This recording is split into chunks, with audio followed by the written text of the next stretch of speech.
every founder has that dream, right? Explosive growth, scaling up, basically changing the world. It's the whole point. But what if that success, what if it's actually a trap? What if the very thing you're running towards is the thing that's going to break you and your company? Okay, let's get into this because it's a huge deal. Let's just start with a number that should honestly stop you in your tracks. A 2023 study found that 72%, that's almost 3 out of every 4, founders say they've experienced burnout. And look, we're not just talking about feeling a little tired.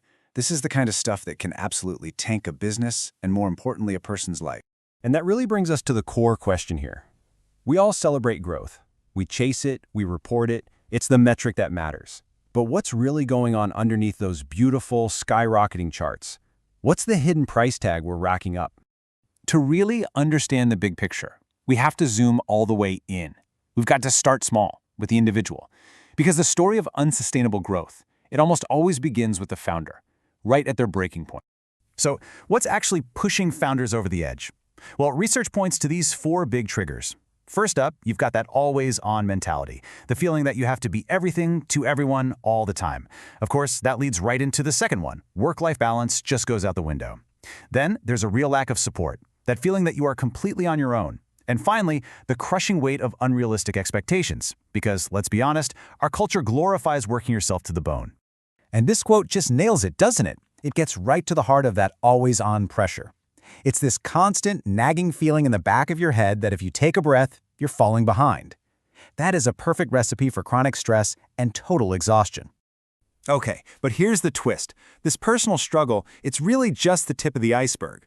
It's where the problem starts, but it is absolutely not where it ends. A founder burning out isn't just a personal tragedy. It's often the first, most obvious warning sign of a much deeper issue that's building up inside the company itself.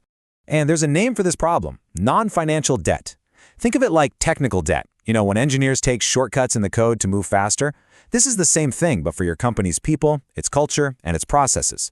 You take these shortcuts to hit those growth targets, telling yourself, oh, we'll fix it later. But here's the thing. This kind of debt, it compounds with some serious interest. Now, what's really fascinating is that this debt comes in 2 different flavors. On one side, you have crazy revenue growth. That creates operational complexity.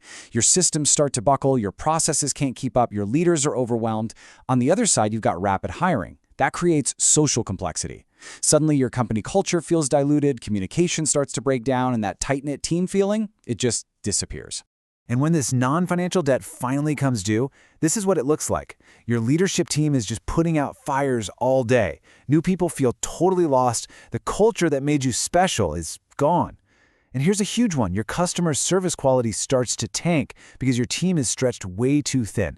All of this just feeds into a cycle of more and more employee stress. Does any of this sound familiar?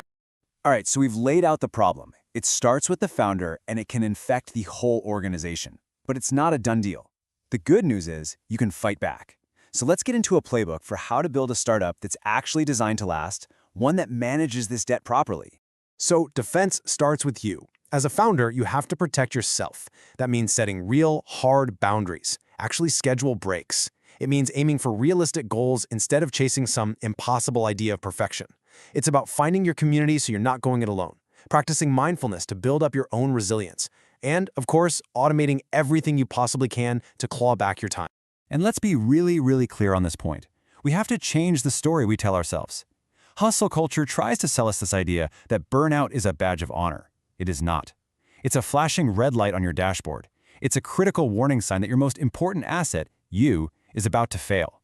But, you can't just meditate your way out of a broken system. The other half of this is organizational defense. Leaders have to build stabilizing structures before the growth wave hits. You have to track the health of your team just as obsessively as you track your revenue. You have to create ways for people to give honest feedback so you can catch these problems early. At the end of the day, it's about investing in your people because they are your best defense against this kind of debt. And this is really the bottom line for anyone in a leadership role. Look, we all know speed is crucial for a startup. Nobody's arguing that. But speed without awareness of the strain it's putting on your people and your culture, that isn't just risky, it's destructive. You can absolutely hit your quarterly target and completely wreck the company in the process. So, all of this really forces us to take a big step back and just question the whole definition of success in the startup world. maybe it's time we challenge that growth at all costs mantra that leaves so much damage behind. Which leaves us with this final question to think about. What if the smartest, most strategic thing a founder could do isn't just about grabbing market share? What if it's about building a company that can actually last? A company where people can truly thrive, not just barely survive. And maybe, just maybe, it all comes down to this simple but powerful idea. You know how they say it on airplanes? For founders, for leaders, for the whole startup world, taking care of yourself and your team isn't a distraction from the real work. It is the work. It's the only way you actually make it to your destination.